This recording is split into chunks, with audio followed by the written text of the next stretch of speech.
Srila Prabhupada ki jai. Many people ask this question, how do we know that we are progressing in spirituality?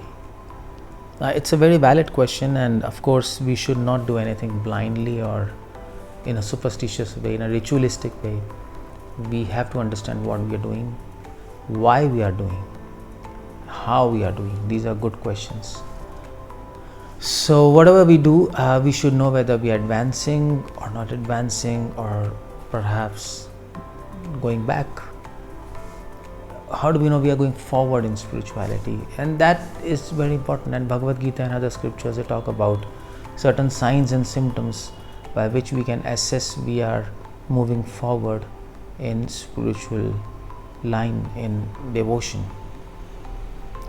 So what are the symptoms? Now there are many symptoms which are mentioned in scriptures. There are like around, I think, one, Kleshagni Shubda Moksha Kutakrit Sudurlabha. This is like there are 6 symptoms which Rupa Goswami mentions about how do we know we are advancing in devotion. Your Kleshagni, that means your mental distress will go down. Shubda, auspicious qualities will manifest, and so on and so on. Rupa Goswami gives another classic way to understand how to be advancing in devotion, and there are 9 symptoms by which we can know we are advancing in devotion. So what I mean to say, there are certain lists here and there, even in Bhagavatam. But if you want to ask what is the one of the main symptom by which we can understand we are advancing or not, one symptom, and that one symptom will be that if you are advancing in devotion, Srila Prabhupada says, you will have no material anxiety. Srila Prabhupada says, if you have anxiety, then that means you are not advancing in spiritual line. That's for sure. Even in fact, the entire Bhagavad Gita theme is there. In Bhagavad Krishna talks about equanimity. Should be equanimous between distress and happiness, between cold and heat, honor, dishonor. That equanimity is a continuous theme of Bhagavad Gita, which in other words, practically it means that a devotee, a spiritually advanced person, he is not disturbed by things going around him. He is not disturbed. So this is the main symptom.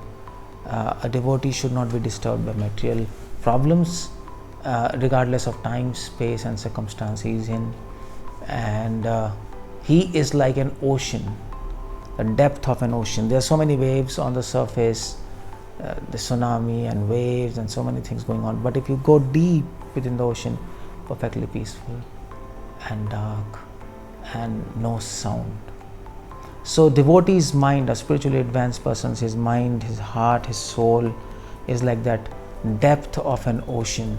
It's completely peaceful, completely undisturbed. He might look doing so many things, talking so many things, becoming involved in probably management and politics and so many affairs of material world, but within himself is absolutely at peace, undisturbed.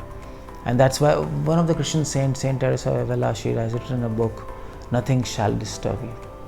And that's the way we understand whether we are advancing in devotion or not.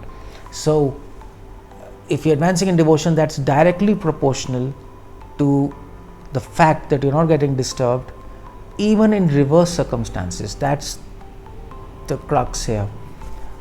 If you're not in reverse, anybody who is having a good time, he will not get disturbed, obviously. Everything is going okay, then obviously you'll not get disturbed. But the test is when things are reverse in your life and things are up and down. I mean to say, when your life is on a roller coaster, perhaps. So at that time, if you are undisturbed, that means you're advancing in spirituality. And that we should keep in mind. Test yourself and try to be undisturbed. And a mind which is undisturbed in reverse circumstances, only that mind can focus on God always and be Krishna conscious always. And that's a test of advancement. Hare Krishna. Srila Prabhupada.